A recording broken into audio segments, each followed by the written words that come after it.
இன்னைக்கு எக்ஸ்க்ளூசிவாக இந்த எவிடன்சஸை நான் இந்த ரெட் பிக்ஸில் மட்டும்தான் சார் நான் காமிக்கிறேன். இவர் தான் கவுன்சிலரு, ஒயிட் ஷர்ட்டு. இதோ வந்தோன்னே ஒன்றும் இல்லை, நான் பார்த்து சிரிச்சு கை கொடுத்துக்கிட்டு இந்த பேச்சுக்கு அப்புறம் அந்த காவல் அதிகாரி நடந்துகிட்ட விதத்தை இப்போ காட்டுறேன்.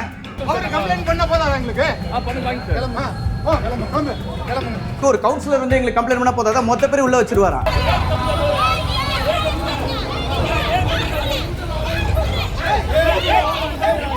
ஏய் பேண்ட்ரவர் பாருங்க சொல்லிட்டாரா? இதை விட எவிடன்ஸ் என்ன வேணும்? பிரபாகரன் அவர் மேல நடவடிக்கை எடுக்கிறதுக்கு ஒரே ஒருத்தரை மட்டும் இங்கே வான்னு சொல்லி தனியாக கூப்பிட்டு போயிட்டு ஒரு 10 பேர் கும்பலாக சேர்ந்து அவர் அந்த மாதிரி பஞ்ச் அவ்வளோ பஞ்ச் பண்ணுறாங்க. வயிற்றுல கீத்துல ஃபேஸில் எல்லாத்துலேயுமே பாக்ஸிங் மாதிரி போட்டு அப்படி ஒரு பஞ்ச் பண்ணுறாங்க. அவரால் அதை சமாளிக்க முடியல. அவர் வந்து ஆக்சுவலாக நம்ம தலைவரோட ஜனநாயகன் படத்தில் நடித்தவர். தடுக்க போனவர் தான் முகேஷ்ன்றவர். அவர் நம்ம கட்சியில் ஒரு முக்கிய நிர்வாகி. அவர் என்ன பண்ணுறாரு? அவர் போகிறார். அவரை பொண்ணு அவரையும் ஃபேஸ்லேயே பஞ்ச் பண்ணுறாங்க. 2 பேர் பிரெக்னென்ட். நான் அதை இந்த இன்டர்வியூவில் தான் சொல்கிறேன். ஏன்னா நாங்கள் இருந்த இந்த பதற்றமான சூழ்நிலை கிட்டத்தட்ட நான் தூங்கி 36 மணி நேரம் ஆகுது. தூங்காமல் இங்கே வந்து நான் உட்காந்துருக்கிறேன். ஏன்னா நானே வந்து தலைமை கழகத்தில் பாதுகாப்பு குழுவில் முக்கிய ஆளாக நான் போடப்பட்டிருக்கேன். ஏன் தொகுதியிலேயே எனக்கு இந்த பிரச்சனை நடந்திருக்கு. ஸ்பெஷல் டீம் ஒரு 4 பேர் ஒரு மாதிரி வந்திருக்கிறாங்க. சரி ரைட் ஓகே வந்தாங்க. ஸ்டேட்மெண்ட்டை கட் பண்ணுறேன், நீங்கள் வைங்கன்னு சொல்லி வச்சிட்டேன். கொஞ்ச நேரம் கழிச்சு எனக்கு திருப்பி ஃபோன் வருது. ஆனால் நாங்கள் ஸ்டேட்மெண்ட்டில் ஒன்று சொல்கிறோம், அவங்க எழுதுறது ஒன்றா இருக்குன்னு எழுதிட்டு வேற சைன் பண்ண சொல்கிறாங்க. எப்படிமா நீ ஃபோனை கொடுன்ற? இதெல்லாம் எங்கே நடக்குது? இன்ஸ்பெக்டருக்கு முன்னாடியே நடக்குது. இந்த கர்ப்பிணி பெண்ணை வந்து பக்கத்துலேயே இருக்க இன்னொரு ஹாஸ்பிட்டலுக்கு மாற்றிட்டாங்க. அது ஆர்எஸ்ஆர்எம் ஹாஸ்பிட்டலுக்கு ஷிஃப்ட் பண்ணிட்டாங்க. ஆர்எஸ்ஆர்எம் ஹாஸ்பிட்டலுக்கு ஷிஃப்ட் பண்ணோன்னா அந்த பொண்ணு அங்கே போய் அந்த பொண்ணு ட்ரீட்மெண்ட் எடுத்துக்கிட்டு இருக்கும்போது அங்கே யூனிஃபார்ம்டு போலீஸ், அங்கேயும் சிசிடிவி இருக்குது, யூனிஃபார்ம்டு போலீஸ் எல்லாம் ஒரு 6-7 பேர் போயிட்டு அந்த பொண்ணை வலுக்கட்டாயமாக வெளியில் எடுத்துட்டு வந்துருக்காங்க. அப்போ அவங்க ஹஸ்பண்ட் என்ன பண்ணிருக்காரு? ஃபோன் எடுத்து நீட்டி நான் இங்கே பெரிய பிரச்சனை பண்ணிடுவேன், என் குழந்தைக்கும் என் மனைவிக்கும் இப்போ பாதுகாப்பு தேவை, நான் எல்லாருக்கும் லைவ்ல பேசிடுவேன். எதுக்காக சார்? எதுக்காக ஒரு ட்ரீட்மெண்ட் கொடுக்கக்கூடாது? ஏன்னா அட்மிஷன்ல இருந்தா எஃப்ஐஆர் கண்டிப்பா போட்டே ஆகணும். 10 பேர் சொல்றாங்க. அவங்க 10 பேர் வந்து என் வீட்டுக்குள்ள வந்தாங்க. வந்து என்னை அடிச்சு என்னை தாக்கி என்னை விஜய்க்கு தான் ஓட்டு போடணும்னு சொல்லி எங்களை காயப்படுத்திட்டாங்க. எங்களால் முடியல, நெஞ்சில் மிதிச்சிட்டாங்க. அது இதுன்னு அருமையான ஒரு நாடகத்தை அரங்கேற்றிருந்தாங்க. அவங்க அந்த பேட்டி கொடுத்துக்கிட்டு இருக்காங்கன்னு சொன்ன உடனே, இந்த மாதிரிலாம் இஷ்யூஸ் அங்கே போயிட்டு இருக்குன்னு சொன்ன உடனே அங்கேருந்து ப்ரெஸ்ஸுக்கிட்ட நானும் பேட்டி கொடுத்தேன். இந்த மாதிரி ஒரு இஷ்யூ வருது, நாளைக்கு இப்படி ஒரு நியூஸ் வரப்போகுது அப்படின்ற அந்த பேட்டியை நான் கொடுத்ததுனால தான் உண்மை என்னன்றது தெரிய வந்தது. ஒரு இஸ்லாமிய சகோதரர்கள் தாக்கப்படுறாங்க, இஸ்லாமிய பெண்கள் தாக்கப்படுறாங்கன்னா இப்போ எந்த அளவுக்கு சூழல் இருக்குன்னு பாருங்க. இத்தனைக்கு அங்கே இருக்கிற அதே சமூகத்தை சேர்ந்த ஒருத்தர் தான் கவுன்சிலராக இருக்கிறார். அவர் கண்ணு முன்னாடியே இப்படி ஒரு அநியாயம் இங்கே நடந்துகிட்டு இருக்கு. மக்கள் வந்து அச்சத்தில் வந்து இவங்ககிட்ட ஆர்கியூ பண்ணதாகவும் அதனால தான் இவ்வளோ பெரிய இது நடந்தது. எவ்வளவு சந்தோஷமா பாருங்க, எவ்வளவு சந்தோஷமா. இஸ்லாமியர் தான் இவங்க. ஆமா, எல்லாருமே இஸ்லாமிய பெண்கள் தான். எல்லாம் ஒவ்வொரு வீடியோ ஒரு நாள் இருக்கு. இந்த தாக்கப்பட்டவங்க இவங்களாம் தான். இந்த வீடியோவில் யாரெல்லாம் இருக்காங்களோ இந்த இஸ்லாமிய பெண்மணியே நிற்கிறாங்க பாருங்க, ஆதரவு கேட்டு இதோ நிற்கிறாங்க பாருங்க. இந்த இஸ்லாமிய பெண்மணி 7 மாத கர்ப்பிணி. அவங்களும் போலீஸ் வந்து எஃப்ஐஆர் போட்டாங்களா சார்? சார் நான் 36 மணி நேரம் ஆச்சு சார். இது வரைக்கும் ஒரு எஃப்ஐஆர் இல்லை, ஒரு எஃப்ஐஆர் கிடையாது. இது வரைக்கும் நாங்கள் ஒரு சிஎஸ்ஆர் கம்ப்ளைண்ட் கொடுத்தாங்களா? இல்லை சார், சிஎஸ்ஆர் கூட இந்த நிமிஷம் வரைக்கும். ஏன் சார்? எளிய மக்கள் தானே, இவன் அடிச்சா யார் கேட்க போறா? இந்த ஒன்று தான் சார். 3 மாதங்களுக்கு முன்பே எனக்கு சோர்சஸ் என்ன சொன்னாங்கன்னா, எல்லா இடத்துலையும் இந்த மாதிரி பிரச்சனை பண்ண போகிறாங்க. அதுக்கு ஒரு இடத்துல திமுக இல்லைன்னா திமுகவுக்கு அடியாளா சில கட்சிகள் இருப்பாங்களே, அவங்கள வச்சே இந்த மாதிரி பண்ண போகிறதா எனக்கு தகவல் இருந்தது. சார் இதை ஹேண்டில் பண்ணணும்னா நாங்கள் கடைசியாக நம்பிக்கிட்டு இருக்கிறது நீதிமன்றத்தை மட்டும். மக்கள் முடிவு பண்ணிட்டாங்கன்னா இந்த மாதிரி மிரட்டல் உருட்டெல்லாம் பஸ்மமாயிடும்.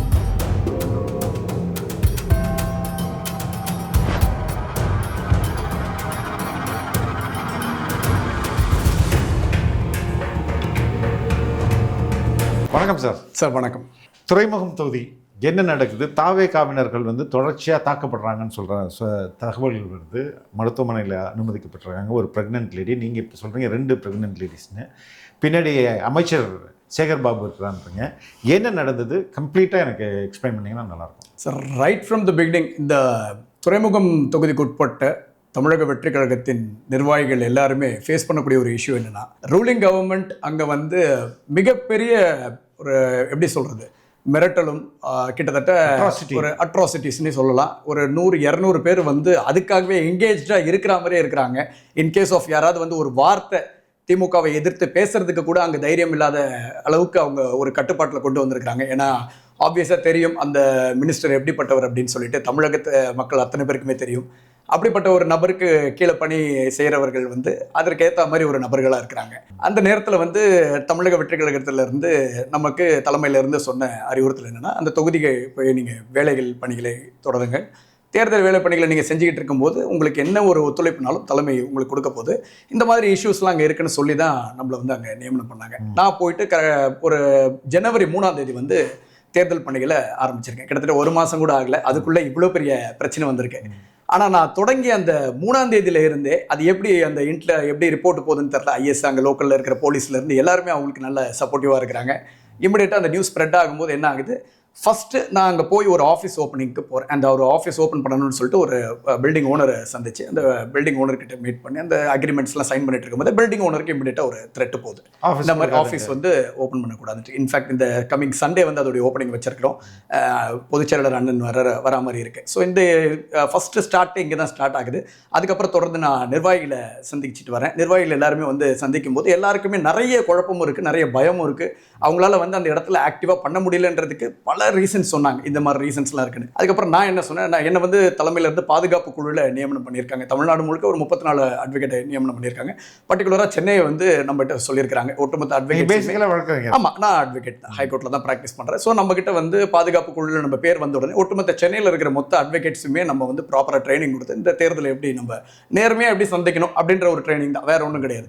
ஸோ நிர்வாகிகளுக்கு ஒரு தனி ட்ரைனிங், கிட்டத்தட்ட 13 நாட்கள் நம்ம வந்து ட்ரைனிங் கொடுத்தோம். மக்களை போய் எப்படி சந்திக்கணும், நம்மளுடைய அப்ரோச் வந்து எந்த அளவுக்கு டீசெண்டாக இருக்கணும், என்ன மாதிரி அப்ரோச் இருக்கணும்னு சொல்லி எல்லாமே நம்ம ட்ரைனிங் கொடுத்துருக்கோம். அந்த 13 நாள் ட்ரைனிங்க்கு அப்புறம் வந்து இவங்க வந்து மக்களை சந்திக்கிறதுக்கு நிர்வாகிகள் எல்லாருமே போறாங்க. என்ன டேட்லேருந்து மக்களை கிட்டத்தட்ட ஒரு ஜனவரி 14 ஜான் 14 ஸ்டார்ட் பண்றாங்க. ஆமா, கரெக்ட், தை 1 ஆரம்பிக்கிறாங்க. போய் மக்களை சந்திக்கிறாங்க. ஒரு மீடியாக்காக ஒரு முகசுதிக்க சொல்கிறேன்னு நினைக்க வேண்டாம், நல்ல சூப்பர் ரெஸ்பான்ஸ் ஃப்ரம் பப்ளிக். இமிடியேட்டாக எங்களுக்கு சேஞ்ச் வேணும். இன்ஃபேக்ட் சொல்லப்போனால் அதில் வந்து மேக்ஸிமம் முஸ்லீம் பீப்புள் நிறைய இருக்கிற ஏரியா அது. இருந்தாலும் அவங்ககிட்ட இருந்து நமக்குலாம் சப்போர்ட் எப்படி இருக்குன்னு தெரிஞ்சுக்கலாமேன்னு போய் கேட்கும்போது நல்ல சூப்பர் சப்போர்ட். எல்லாருமே வந்து அவ்வளோ தூரம் ஒரு சேஞ்ச் வேணும், இந்த ஏரியா இவ்வளோ மோசமாக இருக்குது, யாரும் வந்து எங்களை எதுவும் பார்க்கலன்னு சொல்லி எல்லாருமே. இன்ஃபேக்ட் சொல்லப்போனால் அது தளபதியோடைய ஃபேன்ஸ் ஏரியா. இந்த ராயபுரம், துறைமுகம், ஆர்கே நகர், நம்மளுடைய பெரம்பூர் வரைக்கும் பார்த்தீங்கன்னா இந்த 4 தொகுதியும் பார்த்தீங்கன்னா கம்ப்ளீட்டாக தளபதி ஃபேன்ஸ் ஏரியா. ஃபேன்ஸ் நிறைய பேர் இருக்கிறதுனால என்ன ஒன்று, அவங்களாம் பொலிட்டிக்கலாக இல்லாததுனால அந்த அவங்க வந்து என்ன சொல்கிறாங்க, சார் எங்களுக்கு வந்து கொஞ்சம் பயமாக தான் இருக்குது இப்படி பேசுறதுக்கும், பட் ஸ்டில் வந்து உண்மையிலேயே நாங்களாம் தளபதி ஃபேன்ஸ், நாங்கள் அவங்களுக்கு தான் சப்போர்ட்னு சொல்லி. ஸோ அந்த மாதிரி ஒரு பயத்தை வந்து அங்கே கிரியேட் பண்ணி வச்சிருக்காங்க. ஸோ இந்த சூழ்நிலையில் நம்ம ட்ரைனிங் கொடுத்தது வந்து யாரையும் போய் அஃபெக்ட் பண்ண போகிறது கிடையாது. ஒரு நாங்கள் என்ன சொல்லியிருக்கோம், மக்கள் ஆதரவு படிவம்னு சொல்லி ஒன்று கொடுத்துருக்கோம். மக்களுடைய ஆதரவு படிவத்தை போய் இவங்க ஃபில்அப் பண்ண அதில் என்ன இருக்குன்னா, அதிகபட்சம் பார்த்தீங்கன்னா பேர், அவங்களுடைய முகவரி, வயது, அதுக்கப்புறம் அவங்க வீட்டில் எத்தனை வாக்காளர்கள் இருக்காங்கன்ட்டு. அவங்க விருப்பப்பட்டால் அவங்க தளபதிக்கு தான் ஓட்டு போடணும்னு விருப்பப்பட்டால் அவங்க வந்து அதில் சைன் பண்ணி கொடுக்கலாம். இந்த அத்தனையுமே எப்படி நாங்கள் ட்ரைனிங் கொடுத்துருக்கோம்னா, ஒரு வீட்டில் போய் நீங்கள் பேசுறது எங்களுக்கு வீடியோ வேணும். கிட்டத்தட்ட thousands ஆஃப் வீடியோஸ் வந்து ஒரு குரூப்பே இருக்கு, துறைமுகம் குரூப். அந்த குரூப்ல எல்லா வீடியோஸுமே இன்னைக்கு நான் வந்து சும்மா ஒரு வீடியோஸை கிரியேட் பண்ணி சொல்லல, பட் ஆனால் இது வந்து 1 மாசமா அனுப்பப்பட்ட வீடியோஸ். இன்னைக்காக இந்த மீட்டிங், இந்த இன்டர்வியூக்காக நம்ம சொல்றது கிடையாது. 1 மாசமா அதில் ஆயிரக்கணக்கான வீடியோஸ் எங்கிட்ட எவிடன்ஸ் இருக்கு. எல்லார்கிட்ட இருந்து வந்தக்கூடிய ரெஸ்பான்ஸ் என்னன்னா, நீங்க கையில வச்சிருக்கிற ஸ்டிக்கரை கொடுங்க, நாங்களே ஒட்டிக்கிறோன்ற அளவுக்கு ரெஸ்பான்ஸ் இருக்கு. அந்த அளவுக்கு அங்க வந்து தமிழக வெற்றி கழகத்துக்கு ஆதரவு இருக்கு. இதெல்லாம் தொடர்ந்து நடந்துகிட்டே இருக்கும்போது ஒரு 1 வீக் பேக் என்ன நடக்குது அப்படின்னா, ஒரு தொகுதிக்குள்ள நம்மளுடைய தமிழக வெற்றி கழகம் ஆட்கள் போறாங்க. ஒரு 2 பேர் போறாங்க. அவங்க 2 பேர்கிட்ட இருந்து அந்த படிவத்தை பிடுங்குறாங்க. திமுக ஆளுங்க. எந்த ஏரியால? 60வது வட்டம் பிடுங்கி ஒரே ப்ராப்ளம் நடக்குது. அப்படி ஒரு ப்ராப்ளம் நடக்கும்போது நான் என்கிட்ட வந்து சொல்றாங்க, சார் இந்த மாதிரி படிவத்தெல்லாம் பிடிங்கிட்டாங்க, அது கிட்டத்தட்ட ஒரு 300 பேஜஸ் கொண்ட ஒரு புக்லெட், அதை வந்து பிடிங்கிட்டாங்க, எங்களால் ஃபர்தராக எதுவும் பண்ண முடியல சார், அவங்க கிட்ட எதிர்த்து கூட பேசுறதுக்கு பயமா இருக்கு சார், எல்லா போலீஸ்ல இருந்து எல்லாரும் சப்போர்ட். டிஎம்கேல இருக்கக்கூடிய ஒரு நபர் பிடிங்கிருக்கிறாரு, அவருடைய பேர் கூட உங்களுக்கு தெரியல, ஆனா நான் திமுகவில் இருக்கிறேன்னு சொல்லிட்டு அவர் வந்து எங்க தொகுதியில நீ வந்து இதை பண்ணிடுவியா, என் வார்டுக்குள்ளே வந்து இதை பண்ணிடுவியான்னு சொல்லி மிரட்டெல்லாம் வாங்கிட்டேன். அவர் யாருன்னு கூட எனக்கு தெரியாது. அடுத்த நாள் நான் என்ன சொன்னேன், 2 பேர் போனா வந்து பிடுங்குறாங்களாப்பா, சரி ரைட், நாளைக்கு தெருக்கு 2 பேரா போங்க, அங்க எத்தனை தெரு இருக்குன்னு கேட்டு தெருக்கு 2 பேர் எல்லாரையும் அனுப்பிச்சு, ஏதாவது இன்கேஸ் ஆஃப் ப்ராப்ளம்னா எல்லாம் அங்கேயே கேதர் ஆகி இமிடியேட்டா போலீஸ்க்கு இன்ஃபார்ம் பண்ணுங்க, வேற எதுவுமே நீங்க பண்ணக்கூடாது. ஏன்னா நம்மளுடைய ட்ரைனிங் பீரியட்ல அவங்களுக்கு கொடுத்துருக்கிறதுனா யாரையும் ஒரு வார்த்தை அசிங்கமா பேசிடக்கூடாது, கோவத்தில் யாருக்கும் சண்டைக்கு போகக்கூடாது, எதுவுமே பண்ண. எது நடந்தாலும் இப்போ திமுக வீட்டுக்கே போய் இந்த மாதிரி ஆதரவு கேட்குறீங்கன்னா கூட திமுக விட தெரிஞ்சுதா சந்தோஷமா ரைட்டுமான்னு சொல்லிட்டு அடுத்த ஸ்டேஜுக்கு அடுத்த வீட்டுக்கு போயிடணும். இதுதான் எங்களோட ட்ரைனிங் ப்ரோக்ராம்ல எல்லா வீடியோஸும் எங்கிட்ட இருக்கு. எங்க ட்ரைனிங் ப்ரோக்ராம்ல கொடுத்த முக்கிய இன்ஸ்ட்ரக்ஷன்ஸே அதான். ஏன் அப்படின்னா அவங்க ரூலிங் கவர்மெண்ட் பவர்ஃபுல்லா இருப்பாங்க, பண்ணுவாங்க, அங்கே போய் நீங்கள் உங்களோட வீரத்தை காட்ட முடியாது, இங்கே நியாயத்துக்குலாம் இது கிடையாதுன்னு சொல்லி தெளிவாக எக்ஸ்பிளைன் பண்ணி அனுப்புனதுனால இவங்களும் போய் ஆர்கியூ பண்ணாமல் வந்துட்டாங்க. ஸோ நெக்ஸ்ட் டே அந்த மாதிரி அனுப்பும்போது கிட்டத்தட்ட 100 பேர் வந்து அந்த வார்டில் போயிருக்கும்போது போலீஸ் வராங்க, அவங்களுக்கு கால் பண்ணுறாங்க, ப்ராப்ளம் ஆகுது, இஷ்யூ ஆகுது, ஆர்குமெண்ட் ஆகுது, போலீஸ் வராங்க, வந்த உடனே அவங்களை எல்லாரையும் அப்படியே விட்டுட்டு இந்த 100 பேரை அரெஸ்ட் பண்ணி பஸ்ஸில் ஏற்றுறாங்க. நம்ம கவர்மெண்ட் பஸ்ஸை வர வச்சு 100 பேர் எப்படி போனாங்க? 100 பேர் வந்து அவங்களுடைய டிரான்ஸ்போர்ட் ஓன் வெஹிக்கிளில் அவங்க போறாங்க. காலையிலேருந்து ஸ்டார்ட் பண்றாங்க. 2 hours. இது என்னைக்கு நடக்குது? இது Jan 20th அந்த மாதிரி. Jan 20th தொடர்ச்சியா அப்ப பிரச்சனை இருந்துகிட்டே ஆமா இருந்துகிட்டே இருக்கு. 20th 22nd I'm not sure about the date, but still இது நடந்தது ஒரு 10 days before நடந்தது. ஸோ இந்த இஷ்யூ நடக்கும்போது அதுல வந்து ஒரு தம்பியே வந்து வேகமா பேட்டி கொடுத்துட்றாரு. நான் வந்து இந்த மாதிரி தமிழக வெற்றி கழகத்தை சார்ந்தவன், எங்களை வந்து இந்த மாதிரி கைது நடவடிக்கையில் ஈடுபடுறாங்க அப்படி இப்படின்னு நம்ம அட்வொகேட்ஸ் டீம் உடனே போறாங்க, பேசுறாங்க. அசிஸ்டன்ட் கமிஷனர்லாம் அங்கே நிற்கிற ஸ்பாட்டுக்கு வந்திருக்கிறாரு, பேசுறாங்க. அதுக்கப்புறம் அவர் வந்து எனக்கு உங்களுடைய ஒரு தெரியும், இப்போ உங்க மாவட்ட செயலர் விஜயகுமார் வந்து எனக்கு தெரியும், நல்ல அறிமுகமானவர் தப்பா நான் பேசுறேன்னு சொல்லிட்டு அவரும் என் லைன்ல வந்து பேசுறாரு. நான் அங்கே எந்த ஒரு லா அண்ட் ஆர்டர் இஷ்யூ வரக்கூடாது சார், எங்க ஆளுங்க தான் இங்கே பாதிக்கப்பட்டிருக்காங்க, அவங்கள தான் அவங்க மிரட்டி அசிங்கமாக திட்டிருக்காங்க, எல்லாரையும் ரிலீஸ் பண்ணுங்கன்னு சொன்ன உடனே ஒரு 20 minutesல அவங்க எல்லாரும் ரிலீஸ் பண்ணிடுறாங்க. சரி நெக்ஸ்ட் வந்து அவங்க என்ன நம்மளுக்கு சஜஸ்ட் பண்ணாங்க, இல்லை ஒரு பர்மிஷன் வாங்கிக்கோங்க. பர்மிஷன் வாங்குறதுக்காக போய் ஏசி ஆஃபீஸில் நின்னா, இல்லை நீங்கள் வந்து பர்மிஷன் ஏன்ட்டு கேட்க வராதிங்க, இது வேற மாதிரி இஷ்யூவாக இருக்குது, நீங்கள் போய்ட்டு டிசிகிட்ட பாருங்கள். டிசிகிட்ட போனால் டிசி அவைலபிள் டைமே கொடுக்க மாட்டேங்கிறாரு. இல்லை அவர் அந்த ரிஸ்க் எடுத்துக்க முடியாது, கமிஷனர் ஆஃபீஸ்க்கு நீங்கள் போய் கொடுத்துருங்கன்னு அவர் சொல்கிறார். நாங்கள் என்ன பண்ணோம், ஒரு ஸ்பீட் போஸ்ட்லேயே அனுப்பிச்சு விட்டு ஏடி காப்பியோட நாங்கள் இன் கேஸ் ஆஃப் ஃபியூச்சரில் ஏதாவது கோர்ட்டில் மென்ஷன் பண்ணணும்னா நாங்கள் இந்த ஏடி காப்பியை ப்ரொடியூஸ் பண்ணி நாங்கள் மென்ஷன் பண்ணிக்கிறோம்னு சொல்லிட்டு இவ்வளவும் நாங்கள் சொல்லி அந்த ப்ரொடெக்ஷன் எங்களுக்கு வந்து இந்த பாதுகாப்பு கிடைக்கலன்னு சொல்லி திருப்பியும் ஏசியை காண்டாக்ட் பண்ணும்போது ஏசியை சஜஸ்ட் பண்ணுறாரு, அப்படின்னா ஒரு 4 பேர் மட்டும் போங்க பஸ், எந்த ப்ராப்ளம் இல்லாமல் போலீஸ் நாங்கள் பார்த்துக்கிறோம். இந்த வார்த்தையை நம்பி நாங்கள் 4 பேர் ஒரு நிர்வாகிகள், அதாவது 3 பெண்கள் அதில் 2 இஸ்லாமிய பெண்கள், ஒரு ஆட்டோ ஓட்டுநர் அங்கே போகிறாங்க. அங்கே போகும்போது முதல்ல ஒரு என்ன மாதிரியான ஏரியா அது 60வது வார்டில், இத்தனைக்கு அது வந்து பள்ளிவாசலுக்கு எதிர்க்க ஒரு முஸ்லீம் ஸ்ட்ரீட் நேம் தான். அதில் அந்த இடத்துல வந்து இஸ்லாமியர்கள் அதிகமாக இருக்கக்கூடிய நம்ம இஸ்லாமிய நண்பர்கள் தான் அங்கே அதிகமாக இருக்காங்க. அங்கே இருக்கக்கூடிய ஏரியா. இவங்க போகிறாங்க, எல்லாருக்கிட்டையும் பேசுகிறாங்க, எல்லா வீடியோஸும் இஸ்லாமியர்கள். ஆமாம், இவங்க போய் சந்தித்த எல்லாருமே இஸ்லாமியர்கள் தான். இப்போ அங்கே போகும்போது எல்லாருடைய ரெஸ்பான்ஸ் நல்லா இருக்குன்னு உடனே இவங்க எல்லாருக்கும் அந்த நியூஸ் அப்படியே போகுது. இது ப்ரீ பிளான்டாக இவங்க வருவாங்கன்றது தெரிஞ்சு அவங்க அசம்பிள் ஆனாங்களா என்னன்னு தெரியல. 100 பேர் வித்தின் 5 minutesல அங்கே வந்து அசம்பிள் ஆகுறாங்க. அந்த நேரத்தில் இவங்க 4 பேரை எதிர்த்து 100 பேர் அசம்பிள் ஆகுறாங்க. அந்த 4 பேரும் வந்து அந்த நிமிஷத்துலேயே அந்த களைப்பில் என்ன பண்ணுறாங்க, போய் உட்காந்து ஒரு ஜூஸ் கடையில் ஜூஸ் சாப்பிட்டுக்கிட்டு இருக்காங்க. அந்த டைமில் ஒரே ஒருத்தர் மட்டும் சிங்கிளாக வரான். யாருன்னு இப்போ வரைக்கும் அதை அவரை கண்டுபிடிக்க முடியல, ஐடென்டிஃபை பண்ண முடியல. வந்த உடனே படிவத்தை கொடுறான்னு சொல்லி அந்த பையன்கிட்ட கேட்குறான். அந்த பையன், சார் நான் ஆட்டோ ஓட்டிட்டு தான் வந்திருக்கேன், 3 லேடிஸ் அவங்க தான், வா கொடுமாங்க அப்படின்னு உடனே அந்த இல்லை நாங்கள் எதுவும் கொடுக்கலன்னு பயத்தில் பதற்றத்தில் என்ன சொல்லுது, நாங்கள் சர்வேவே எடுத்து வரல, எங்களை விட்டுடுங்க, நாங்கள் இப்படியே போய்டுறோம், நீங்கள் எங்களை விட்டுடுங்க. உடனே அந்த ஆட்டோ ஓட்டிட்டு வந்த அந்த பையனை பிடிச்சி இழுத்து அதில் வந்து அவர் அந்த ஆட்டோ ஓட்டுநர் வந்து ஒரு கேன்சர் பேஷண்ட், டியூமர் பேஷண்ட்டு, அவர் வறுமை காரணமாக ஆட்டோ ஓட்டிட்டு அந்த நிலைமையிலையும் கஷ்டப்பட்டுட்டு இருக்காரு. அவரை கூப்பிட்டு இழுக்கிறான், சட்டையை பிடிச்சி இழுத்து ஃபஸ்ட்டு எடுத்தோடனே ஒரு அரைஞ்ச உடனே அங்கேருந்து சொல்லி வச்ச மாதிரி பின்னாடி பெரிய கும்பல் வருது. கும்பல் வர்றதுக்குள்ளே அந்த இஷ்யூஸ் அங்கே நடக்க போகுதுன்னு போலீஸ் சுதாரிச்சவங்க ஒரு மோர் தென் ஒரு 10-15 போலீஸ் ஆஃபீஸர்ஸ் அங்கே வந்துட்டாங்க. வந்து நின்று எல்லார்ட்டையும் பேசிக்கிட்டே இருக்கிறாங்க. பேசிகிட்டே இருக்கும்போது உடனே அங்கேருந்து கவுன்சிலர் வரார். அவர் பேர் வந்து ஆசாத் பாய்ன்றவர் கவுன்சிலர் அங்கே வரார். அவர் வந்து போலீஸ் கவுன்சிலர் தானே? ஆமாம், அவர் திமுக கவுன்சிலர். அவர் வரார். அங்கே வந்த உடனே அவர் போலீஸ்கிட்ட போய் ஏதோ பேசுகிறாரு. போலீஸும் அவங்க கிட்ட பேசுகிறாங்க. பேசிட்டு என்ன அந்த இன்ஸ்ட்ரக்ஷன்ஸ் வந்ததுன்னு தெரில. வந்து பிரபாகரன் நினைக்கிறேன் அந்த எஸ்ஐ பேர். பிரபாகரன் என்ன பண்ணுறாரு, நம்மளோட நிர்வாகிகளை பார்த்து ஏய் போன்னு சொல்கிறார். இப்படியே சொல்கிறார், இந்த வார்த்தையை பயன்படுத்தி, ஏன்ற வார்த்தையை பயன்படுத்தி, ஏய் சீப்போ இப்படின்ற மாதிரி ரொம்ப கொச்சையாகவும் கேவலமும் லேடிஸை பேசும்போது அவங்க தான் அவங்க ப்ரோவோக் ஆகிறாங்க. எப்படி சார் ஒரு லேடிஸை பார்த்து நீங்கள் பேசுவீங்க, எப்படி இந்த மாதிரி நீங்கள் சொல்லுவீங்கன்ட்டு அவரே கிட்டத்தட்ட ஒரு பவுன்சர் மாதிரி இப்படி அடிக்கிறதுக்கு போகிறாரு. அத்தனைக்குமே ஆமாம், இப்போ நான் பேசக்கூடிய அத்தனை விஷயத்துக்குமே என்கிட்ட எவிடன்ஸ் இருக்குது. இந்த லேடிஸை அந்த மாதிரி அவர் பண்ண போகிறாரு. கூட இருந்த சக போலீஸ் அவரை வந்து தடுத்து கூட்டு போகிறாங்க. எப்படி போலீஸ் வந்து நம்ம நிர்வாகிகளை அடிக்கிறதுக்கு பாயிற மாதிரி அவங்க வந்து அதை தடுத்து அவர் வாங்குவாங்கன்னு போலீஸே இன்னொரு போலீஸை வந்து தடுத்து கூட்டிட்டு போகிற சூழ்நிலை அங்கே ஏற்படுது. அப்போது ஒரு வாட்ஸ்அப்பில் எனக்கு இன்ஃபர்மேஷன் வருது, சார் இந்த மாதிரி வந்து எங்களை சரௌண்ட் பண்ணிட்டாங்க, எங்களை வெளியில் விட மாட்டேங்கிறாங்க, இங்கேருந்து எங்களால் நகர முடியலன்னு ஒரு இன்ஸ்ட்ரக்ஷன் வரும்போது அப்போயும் நான் வந்து நம்ம டீமுக்கு ஏதாவது போச்சுன்னா விஷயம் ப்ரொவோக் ஆகும், அங்கே ஒரு law and order issue create ஆகும்னு சொல்லிட்டு ஒரு ஹஸ்பண்ட் அண்ட் ஒய்ஃபும் கூட ஒரு 2 பேரும் போயிருந்தாங்க. இவ்வளோதான், மொத்தமே அங்கே இருந்தவங்களே ஒரு 8 பேர் தான். ஹஸ்பண்ட் அண்ட் ஒய்ஃபும் ஒரு கூட அந்த 2 பேரும் போய் அங்கே போய் அவங்க கிட்ட பேசுகிறாங்க. என்னென்ன இப்படி பண்ணுறீங்க, இது என்ன ஆதரவு படி வந்தானே, நீங்கள் எல்லாம் தெருக்கு வீடுக்கு வீடு ஸ்டிக்கர் ஒட்டி வச்சுருக்காங்க, டிஎம்கே ஸ்டிக்கரை சிம்பிளாக ஒட்டி வச்சிருக்காங்க. இதெல்லாம் பண்ணுறீங்களே, நாங்கள் ஒரு ஆதரவு படிவத்தை தானே நான் கேட்டு வரோம், இதில் என்னென்ன இருக்குது, இதெல்லாம் தேர்தல் வேலை தானே, இந்த நேரத்தில் என்னென்ன டி எப்படி ஏரியாவுக்குள்ளே வருவேன்னு அங்கே இருக்கிற ஒரு வட்ட செயலாளர் அவர் தான் வந்து இவ்வளோ பெரிய இஷ்யூவை வந்து கிரியேட் பண்ணுறாரு. அவர் கிரியேட் பண்ணதுக்கப்புறம் அவர் கூட இருந்த அந்த 100 பேர் என்ன பண்ணுறாங்க, உடனே டேய் நீ எப்படா அவரு அசிங்கமாக இவங்களை பேசுகிறாங்க. இதில் ஒரு முக்கியமான ஒரு விஷயம் என்னென்னா, நேற்று வந்து ஒரு மிகப்பெரிய நாடகத்தை அரங்கேற்றம் பண்ணியிருந்தாங்க, எங்களை வந்து அடிச்சிட்டாங்கன்னு சொல்லிட்டு. அந்த லேடிஸும் அந்த சண்டையில் இந்த வீடியோவில் இருக்கிறாங்க. அதை கூட சுதாரிக்காமல் நேற்று போயிட்டு என்ன பண்ணிட்டாங்க, ஒரு ஃபேக்கான ஒரு இது சொன்னாங்க. அதை நான் பின்னாடி வரேன் நான். ஸோ இந்த இஷ்யூஸ்லாம் வரும்போது இவங்களை வந்து அடிக்கிறாங்க, எல்லாம் பண்ணுறாங்க. இந்த பிரச்சனைகள் தொடர்ந்து போயிட்டே இருக்கும்போது என்ன பண்ணுறாரு, அங்கே இருக்கிற ஒருத்தர் வந்து ஒரே ஒருத்தரை மட்டும் இங்கே வான்னு சொல்லி தனியாக கூப்பிட்டு போயிட்டு ஒரு 10 பேர் கும்பலாக சேர்ந்து அவர் அந்த மாதிரி பஞ்ச் அவ்வளோ பஞ்ச் பண்ணுறாங்க. வயிற்றுல கீத்துல ஃபேஸில் எல்லாத்துலேயுமே பாக்ஸிங் மாதிரி போட்டு அப்படி ஒரு பஞ்ச் பண்ணுறாங்க. அவரால் அதை சமாளிக்க முடியல. அவர் வந்து ஆக்சுவலாக நம்ம தலைவரோட ஜனநாயகன் படத்தில் நடித்தவர். அந்த வெறியா அந்த கோபமா என்னன்னு தெரியல, இவரை டார்கெட் பண்ணி கூட்டு போய் அவரை தடுக்க போனவர் தான் முகேஷ்ன்றவர். அவர் நம்ம கட்சியில் ஒரு முக்கிய நிர்வாகி. அவர் என்ன பண்ணுறாரு, அவர் போகிறார், அவரை பொண்ணு அவரையும் ஃபேஸ்லேயே பஞ்ச் பண்ணுறாங்க. அதுக்கு அதை தடுக்க ஒரு இஸ்லாமிய சகோதரர்கள் போகிறாங்க. அவங்க 2 பேருக்கும் அந்த அடி. அந்த இஸ்லாமிய சகோதரர்கள் ஒருத்தர் ஆட்டோவில் போயிருக்காரு. ஆட்டோவில் வந்து தலைவருடைய ஃபோட்டோவும் நம்ம பொதுச்செயலாளருடைய ஃபோட்டோவும் ஒட்டின ஒரு ஸ்டிக்கர் இருக்குது. அதுக்காகவே இந்த ஆட்டோவை சுக்குநூறாக உடச்சிட்டாங்க. இந்த 2 நாள் ஆகுது. இது வரைக்கும் அந்த ஆட்டோ எங்கே இருக்குன்னு எங்களுக்கும் தெரியல, போலீஸ்க்கும் சொல்ல மாட்டேங்கிறாங்க. ஸோ இந்த சூழ்நிலையில் இன்னைக்கு இருக்குது. ஸோ இந்த மாதிரி ஒரு சுச்சுவேஷனில் அவங்க என்ன பண்ணுறாங்க, அடி வாங்கிட்டு எல்லாரும் வெளியில் வந்துட்டு ஸ்ட்ரைட்டாக எனக்கு கால் பண்ணுறாங்கன்னா அடிச்சிட்டாங்கன்ட்டு பொம்பளைங்களாம் அழுகுறாங்க ஃபோனில். என்ன பண்ணுறதுன்னு தெரில. ஏம்மா நீங்கள் ஸ்ட்ரைட்டாக ஹாஸ்பிட்டலுக்கு வாங்கம்மா, நான் அங்கே வர்றதுக்குள்ளே நீங்கள் வந்து ஹாஸ்பிட்டலுக்கு வந்துருங்கம்மா, நம்ம எதாக இருந்தாலும் அங்கே பார்க்கலாம்னு சொல்லிட்டு உடனடியாக ஸ்டான்லி கூட்டு போகிறோம். ஸ்டான்லியில் போகிறோம், எல்லாருமே ட்ரீட்மெண்ட் எடுக்கிறாங்க, ஏஆர் காப்பி போடுறாங்க. இந்த இஷ்யூ நடந்தது 12 மணி.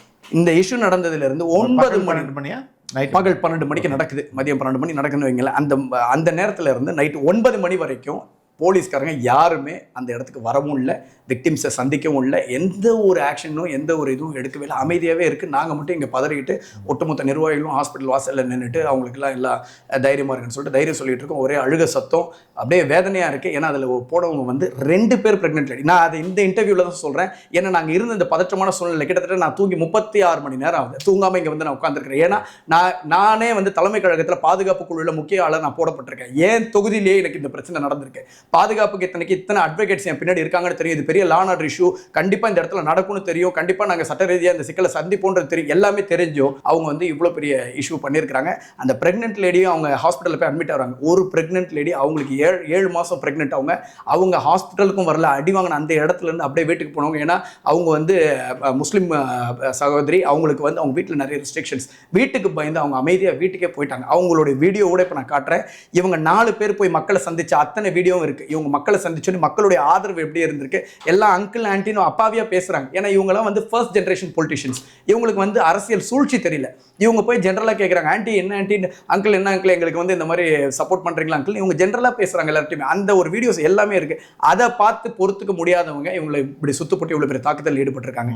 நாங்கள் என்ன பண்ணுறோம், ஒரு 9 மணிக்கு வழக்கறிஞர்கள் எல்லாருமே சேர்ந்து போய் போலீஸ் ஸ்டேஷனில் போய் கம்ப்ளைண்ட் கொடுக்குறோம். என்ன இது வரைக்கும் வந்து யாருமே எந்த ஸ்டெப்ஸ் எடுக்கல, 100 கால் பண்ணோம், எல்லாம் பண்ணோம், ஒரு போலீஸ் கால் பண்ணி வரல, யார் எந்த ரிப்போர்ட்டும் வரல சார், எந்த ஒரு யூஸும் இல்லை. இதெல்லாம் போய் நாங்கள் ஸ்டெப் எடுக்கும்போது இன்ஸ்பெக்டர் சொல்கிறார், எல்லா டீம் வந்து அனுப்பிட்டேன், போயிடுவாங்க இப்போ விக்டிம்ஸை வந்து. நான் ஹாஸ்பிட்டல் கால் பண்ணி கேட்டால் ஸ்பெஷல் டீம் ஒரு 4 பேர் ஒரு மாதிரி வந்திருக்கிறாங்க. சரி ரைட் ஓகே வந்தாங்க, ஸ்டேட்மெண்ட் ரெக்கார்ட் பண்ணுறேன், நீங்கள் வைங்கன்னு சொல்லிட்டு வச்சுட்டேன். கொஞ்சம் நேரம் கழிச்சு எனக்கு திருப்பி ஃபோன் வருது. ஆனால் நாங்கள் ஸ்டேட்மெண்ட்டில் ஒன்று சொல்கிறோம், அவங்க எழுதுறது ஒன்றா இருக்குன்னு, எழுதிட்டு வேற சைன் பண்ண சொல்கிறாங்க. எப்படிமா நீ ஃபோனை கொடுன்ற, இதெல்லாம் எங்கே நடக்குது, இன்ஸ்பெக்டருக்கு முன்னாடி நடக்குது. அங்கே ஸ்டேஷனில் சிசிடிவி போலீஸ் ஸ்டேஷனில் இருக்கேன், இன்ஸ்பெக்டர் கண்ணு முன்னாடி உட்காந்துருக்கேன். இது அத்தனையுமே அந்த இன்ஸ்பெக்டர் முன்னாடியே நடக்குது. கால் வருது, ஆனால் நாங்கள் கொடுக்குற ஸ்டேட்மெண்ட்டை வந்து இவங்க வந்து எழுதாமல் இவங்க இஷ்டத்துக்கு எழுதிட்டு எங்ககிட்ட சைன் வாங்குறாங்க. பேர்கள் எதுவுமே அதில் மென்ஷன் பண்ணலன்றாங்க. உடனே போலீஸ் குடும்பம்னு சொல்கிறேன், பக்கத்தில் இருக்க போலீஸில் கொடுக்குறாங்க. நான் இப்படியே கேட்குறேன், உங்களுடைய டியூட்டியை மட்டும் அங்கே பண்ணுங்கள், நீங்கள் யாருக்கு வேலை செய்ய அங்கே வந்தீங்கன்னு எனக்கு தெரியாது, ஆனால் உங்களுடைய டியூட்டியை மட்டும் தான் இப்போ நீங்கள் அங்கே பண்ணணும். பேர்கள் ஏதாவது ஒன்று மிஸ் ஆனாலும் அங்கே சைன் பண்ண மாட்டாங்க.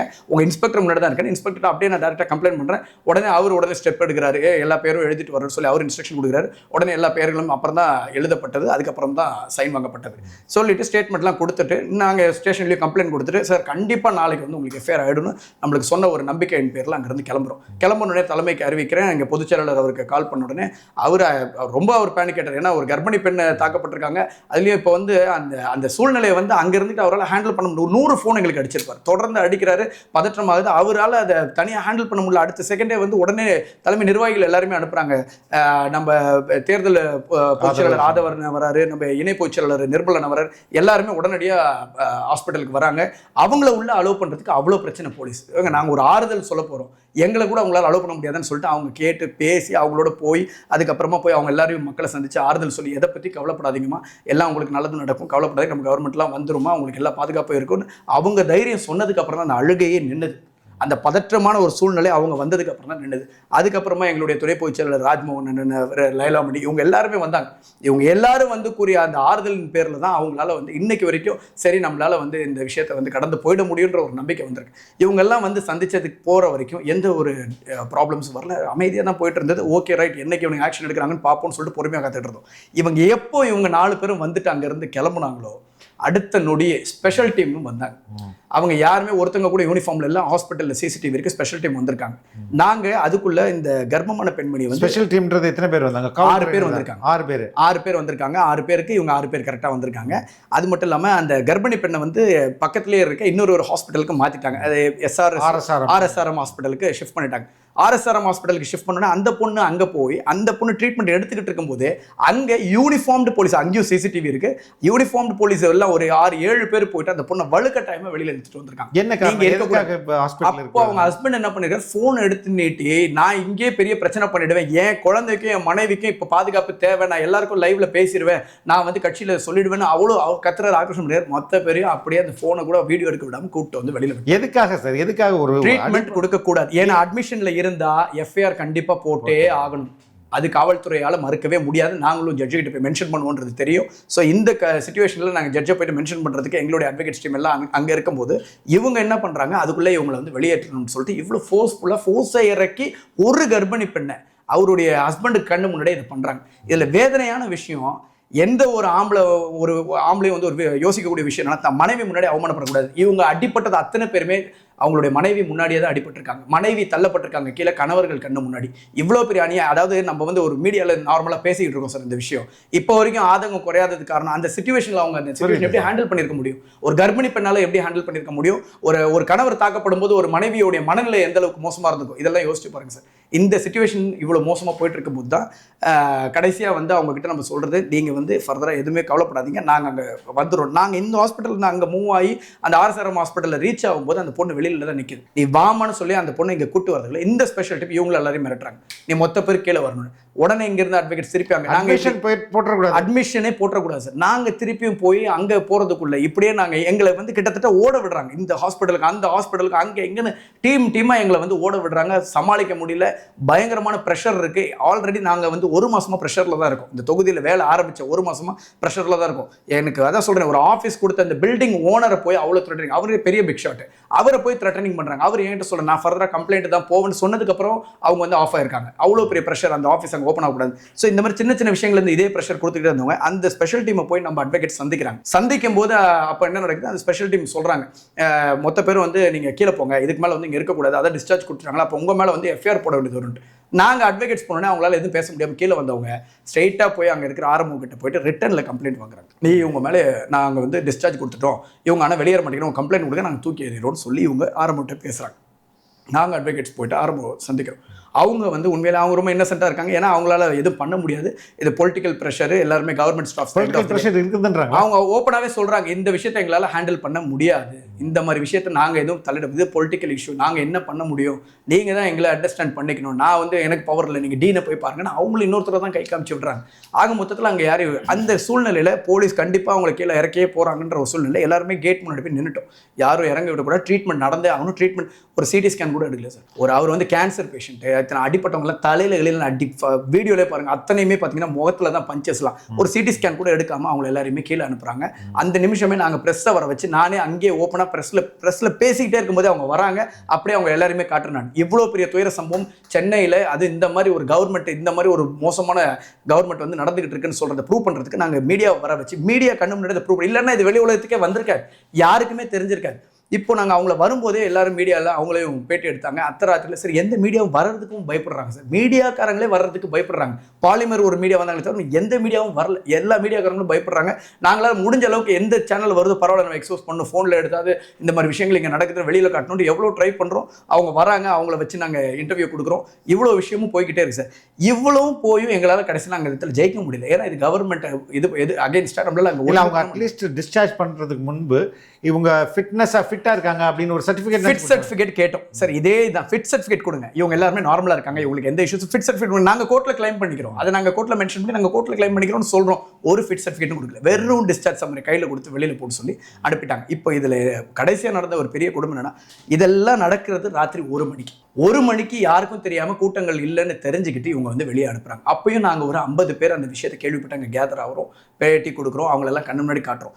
இவ்வளவும் நடந்து எல்லா நியூஸ் சேனல்லையுமே இது ஃப்ளாஷ் ஆயிடுச்சு. ஆனால் இவங்க என்ன பண்ணுறாங்க, 1 மணிக்கு ஒரு 3 பொம்பளைங்களை அதே வார்டில் இருக்கிறவங்கள கூட்டிகிட்டு போயிட்டு அட்மிட் பண்ணுறாங்க. எங்கே? ராஜீவ்காந்தி அரசு மருத்துவமனையில். ஏன்னா இங்கே வந்தால் போட்டு தெரிஞ்சிடும் அப்படின்ற ராஜீவ்காந்தி ஹாஸ்பிட்டலுக்கு போய் அட்மிட் பண்ணுறாங்க. ராஜீவ்காந்தி ஹாஸ்பிட்டலில் அந்த 3 பேர் கொடுக்குற பேட்டி என்னன்னா, 10 பேர் சொல்கிறாங்க, அவங்க 10 பேர் வந்து என் வீட்டுக்குள்ளே வந்தாங்க, வந்து என்னை அடித்து என்னை தாக்கி என்னை விஜய்க்கு தான் ஓட்டு போடணும்னு சொல்லி எங்களை காயப்படுத்திட்டாங்க, எங்களால் முடியல, நெஞ்சில் மிதிச்சிட்டாங்க, அது இதுன்னு அருமையான ஒரு நாடகத்தை அரங்கேற்றுறாங்க. அவங்க அந்த பேட்டி கொடுத்துக்கிட்டு இருக்காங்கன்னு சொன்ன உடனே, இந்த மாதிரிலாம் இஷ்யூஸ் அங்கே போயிட்டு இருக்குன்னு சொன்ன உடனே அங்கேருந்து ப்ரெஸ்ஸுக்கிட்ட நானும் பேட்டி கொடுத்துட்டேன். இந்த மாதிரி ஒரு இஷ்யூ வருது, நாளைக்கு இப்படி ஒரு நியூஸ் வரப்போகுது அப்படின்ற அந்த பேட்டியை நான் கொடுத்ததுனால தான் உண்மை என்னன்றது தெரிய வந்தது. ஆன் ஸ்பாட்டில் அந்த பேட்டியை நாங்கள் கொடுத்துட்டு இவங்க இந்த மாதிரி ஒரு நாடகத்தை அரங்கேற்றிட்டு இருக்காங்க. அந்த 3 பேருமே இன்னைக்கு இந்த இன்டர்வியூவில் நான் சொல்கிறேன், அந்த 3 பேருமே இதே சம்பவத்தில் ஈடுபட்டிருக்கிறாங்க. அதுக்குண்டான வீடியோ எவிடன்ஸோட தான் நான் இங்கே வந்திருக்கிறேன். இன்னைக்கு எக்ஸ்க்ளூசிவாக இந்த எவிடன்ஸஸை நான் இந்த ரெட் பிக்ஸில் மட்டும் தான் சார் நான் காமிக்கிறேன். ஏன் அப்படின்னா, காவல்துறை பிரபாகரன் நடந்துக்கிட்ட விதம், அவங்க நினச்சிக்கிட்டு இருக்காங்க இவங்க 4 பேர் இருந்ததுனால வீடியோ எடுக்கலன்னு. எங்களுக்கு வீடியோ கொடுத்தவங்க யாருன்னு இப்போ நான் சொல்கிறேன்.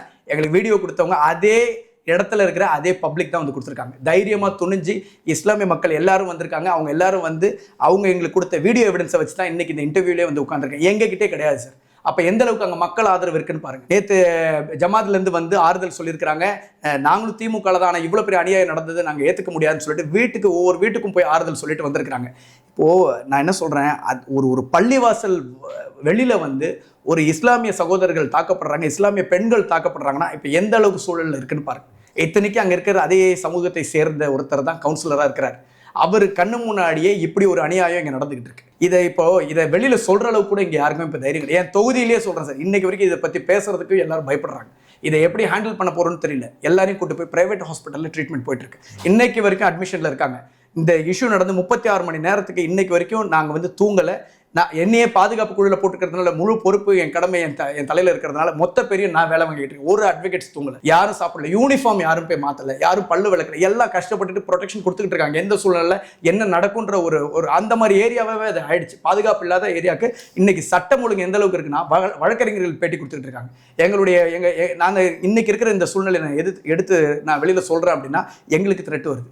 ஒருத்தருக்குமே த்ரெட் இருக்கு. அந்த தொகுதியில் இருக்கக்கூடிய ஒவ்வொரு தமிழக பின்னாடி யார் சார் இருக்கிறா? இவ்வளோ ஹாஸ்பிட்டலில் இன்ஃப்ளூயன்ஸ் பண்ணுறாங்க, போலீஸை இன்ஃப்ளூயன்ஸ் பண்ணுறாங்க, பொதுமக்களை மிரட்டுறாங்கன்றீங்க.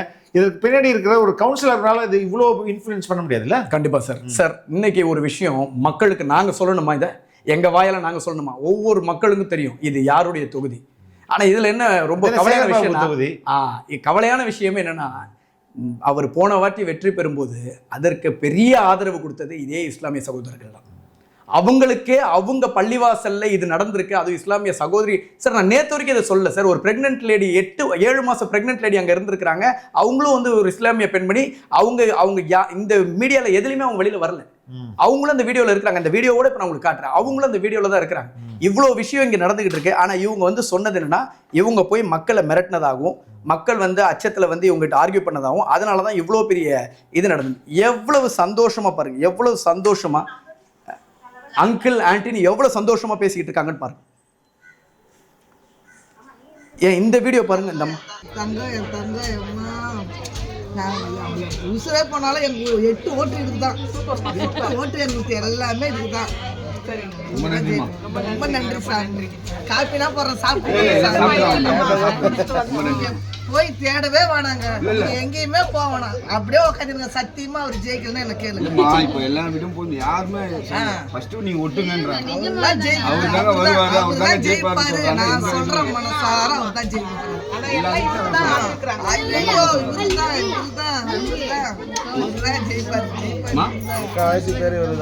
எல்லா வாயிலும் தான் சொல்றாங்க, வருவார், இவர்தான் ஜெயிப்பாருங்க.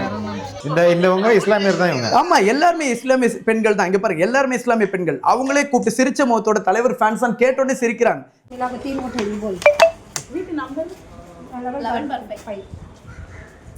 எல்லா டீடைல்ஸும் கொடுக்குறாங்க. இதுல என்ன ஒரு முக்கிய விஷயம்னா, எல்லாருமே சைன் பண்ணி கொடுத்துருக்காங்க.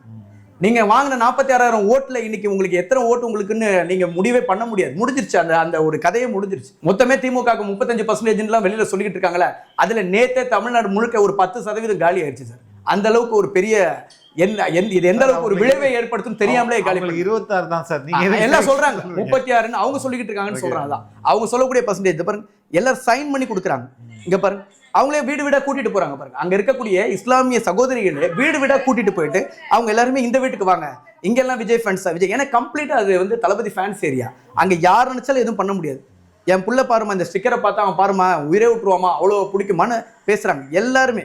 இந்த பாருங்க, வீட்டுக்குள்ள கூப்பிட்டு காஃபி கொடுத்து அவங்கள உட்கார வச்சு எல்லாம் ஒவ்வொரு வீடியோ ஒரு நாள் இருக்கு. இந்த தாக்கப்பட்டவங்க இவங்களாம் தான். இந்த வீடியோல யாரெல்லாம் இருக்காங்களோ, இந்த இஸ்லாமிய பெண்மணியே நிக்கிறாங்க பாருங்க, ஆதரவு கேட்டு இதோ நிக்கிறாங்க பாருங்க. இந்த இஸ்லாமிய பெண்மணி 7 மாத கர்ப்பிணி. அவங்களால வீட்டில் இருக்கக்கூடிய ரெஸ்ட்ரிக்ஷன்ஸ்னால அவங்களால வெளியில வந்து கூட இப்போ எந்த பேட்டியும் கொடுக்க முடியல. தனிப்பட்ட முறையில் எங்ககிட்ட பேசிக்கிட்டு இருக்காங்க, சார் பாதுகாப்பு வேணும், கஷ்டப்படும். இவர் தான் தாக்கப்பட்டார்.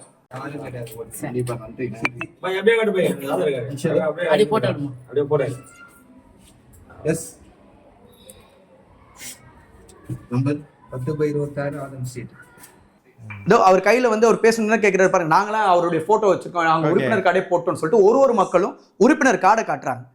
இந்த பாருங்க, குழந்தைகிட்ட எப்படி பேசுறாங்க பாருங்க. இப்படி ஆதரவு கேட்டவங்க, குழந்தை வந்து விஜய் அவர்களுடைய பாட்டை பாடுது. இப்படி எல்லாம் எல்லாரும் சந்தோஷமா ஒரு ஆயிரக்கணக்கான வீடியோ இருக்கு. என்டையர் என் போனை நான் போலீஸ் டிபார்ட்மெண்ட் கொடுக்கறதுக்கு தயார் சார்.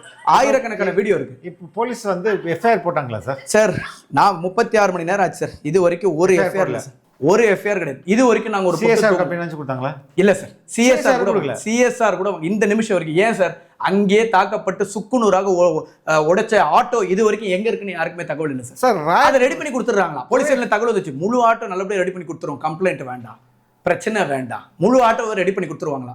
எங்க தலைமை எத்தனை ஆட்டோ வேணாலும் எத்தனை பேருக்கு வேணாலும் கொடுக்கக்கூடிய துறைமுகம் தொகுதி வந்து தமிழ்நாட்டுக்குள்ள தான் இருக்கு, இல்ல ஆப்கானிஸ்தான்ல எங்கேயாவது இருக்குதா? அது கூட பரவாயில்ல சார். சார் நான் என்ன கேட்குறேன், அவங்கெல்லாம் வந்து இவ்வளோ வருஷம் 70 ஆண்டு கால அரசியல் வாழ்க்கையில் அவங்கெல்லாம் வெள்ளை துணியை போட்டுக்கிட்டு நல்லா ஜம்முன்னு கொள்ளையடிச்ச பணத்தில் வாழ்ந்துக்கிட்டு இருக்கிறாங்க. அவங்க ஜம்முன்னு தான் வருவாங்க, அப்படியா நல்ல ஒரு தோற்றத்தோடையும் நல்ல ஒரு ஆடை அலங்காரத்தோடையும் தான் அவங்க வருவாங்க ஒரு இடத்துக்கு. எங்கள் மக்கள் யாருக்குமே அந்த ஒரு தோற்றம் இல்லை.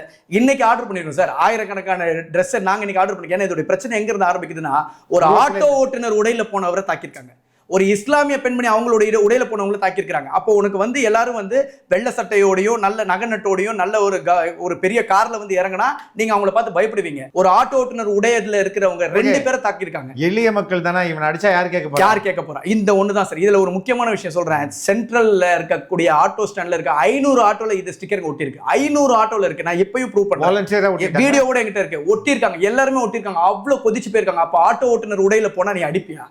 அவரால் முடிஞ்சதா தான். அவர் ஒரு கேன்சர் பேஷண்ட், ட்ரீட்மெண்ட்ல இருக்கிறவர். ஆனால் ஒரு பொருளாதார அவருடைய பிரச்சனைக்காக ஒரு பேருக்கு ஆளே இவ்வளவு ஒல்லியா தான் சார், நரம்பா தான் இருப்பாரு. Chemotherapy treatment. இந்த இன்சிடென்ட் அவங்களுடைய தாவேகாவுடைய உறுப்பினர்களோட மொரலை உடைச்சிடும்ல, அவங்களுடைய நம்பிக்கையை உடைச்சிடும்ல சார். இதுதான் செய்யறாங்களா? பாதுகாப்பு இல்ல உங்களுக்கு, நீ வந்தா உன்னை அடிப்பாங்கன்னு போலீஸ்காரன் சொல்லும் போது உங்களுக்கு எப்படி சார் இருக்கும்? ஒரு போலீஸ் அதிகாரி நீ நின்னா உன்னை அடிப்பாங்கம்மா, இந்த வார்த்தையை சொல்லக்கூடிய போலீஸ் அதிகாரி வீடியோ எவிடன்ஸோட காட்டுமா மக்களுக்கு? வீடியோ எவிடன்ஸோட காட்டு. ஒரு போலீஸ் அதிகாரி இந்த வாயிலிருந்து இந்த வார்த்தை வந்ததுக்கு அப்புறம் எந்த மக்களுக்கு சார் தைரியம் வரும் சொல்லுங்க? இங்க பாருங்க, ஒரு போலீஸ் அதிகாரி நடந்துக்கிற விதத்தை பாருங்க. இவர் தான் அந்த SI பிரபாகரன். இது கிட்ட பெரிய வீடியோ. நான் அந்த பர்டிகுலர் இதை மட்டும் காமிச்சிடுறேன்.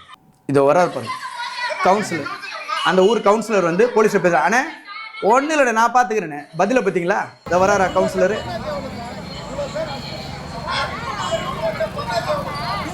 இவர் தான் கவுன்சிலர், ஒயிட் ஷர்ட்டு. இதோ வந்தோடனே ஒன்றும் இல்லை, நான் பார்த்துக்கிறேன், சிரிச்சு கை கொடுத்துக்கிட்டு ஒன்றும் இல்லை, நாங்கள் பார்த்துக்கிறோண்ணே. இந்த பேச்சுக்கு அப்புறம் அந்த காவல் அதிகாரி நடந்துகிட்ட விதத்தை இப்போ காட்டுறேன்.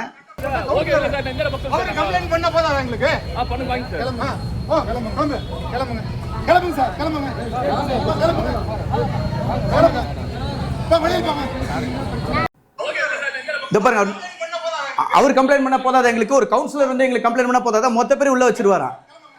இங்க பாருங்க, அவர் சொல்றது பாருங்க. வெளியே போங்க. இப்ப பாருங்க, அந்த போலீஸ் அதிகாரி அடிக்க போகும் போதும் அவரை வந்து சக போலீஸ் அதிகாரிகளே தடுப்பாங்க.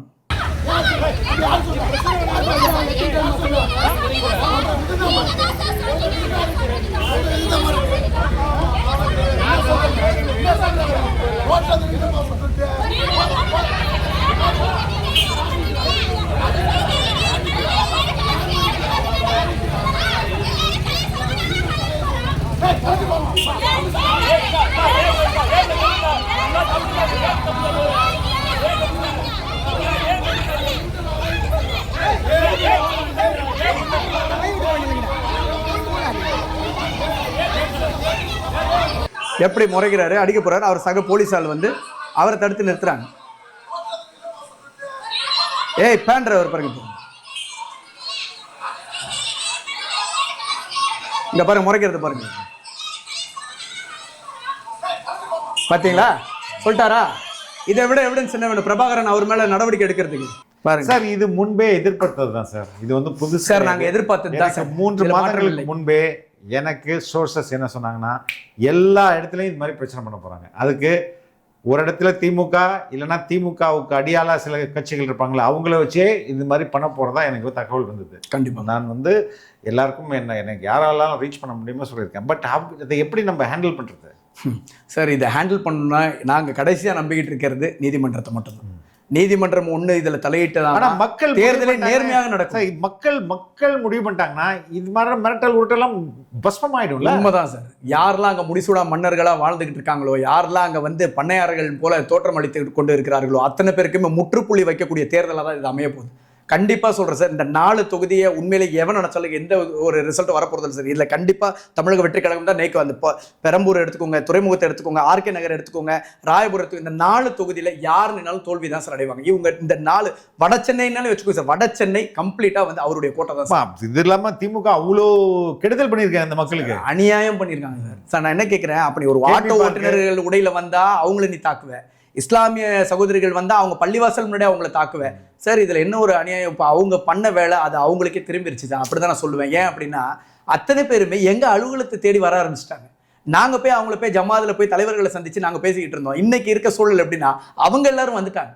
இதில் ஒருத்தர் வந்து சொல்கிறாரு, நான் திமுக காரன், ஏன் கண்ணு முன்னாடி இவ்வளோ பேர் அநியாயத்தை அவங்க பண்ணிட்டாங்களே, பார்க்க முடியல, பதறி இருக்காங்க சார். பப்ளிக் எல்லாம் 100 பேர் சேர்ந்து ஒரு 5 பேர் அதில் லேடிஸ் ப்ரெக்னெண்ட்டாக இருக்கிறவங்கள பார்த்தா ஒரு பெண்மணிக்கு கலங்காதா?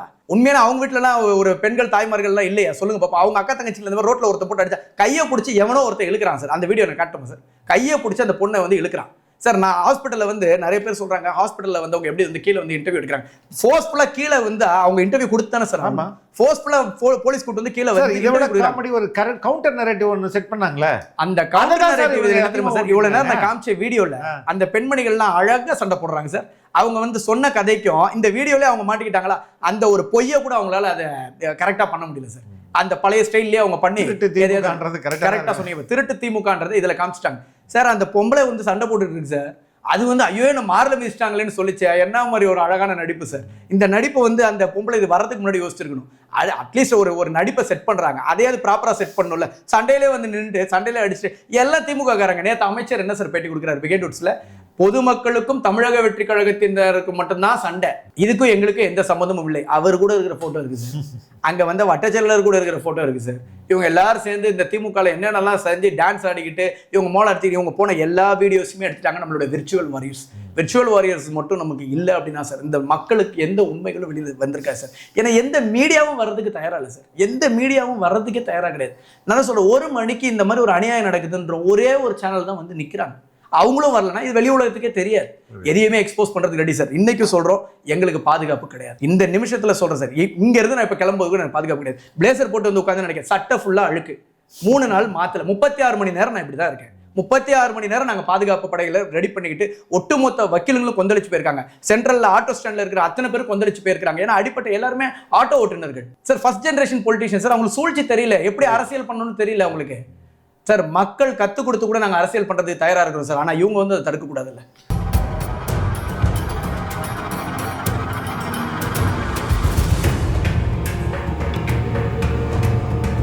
உறுதியா சார், நிச்சயம் நீதி வெல்லும். ரொம்ப ரொம்ப நன்றி. மக்கள் சரியான பாடத்தை உங்களுக்கு புகட்டுவாங்க. நன்றி.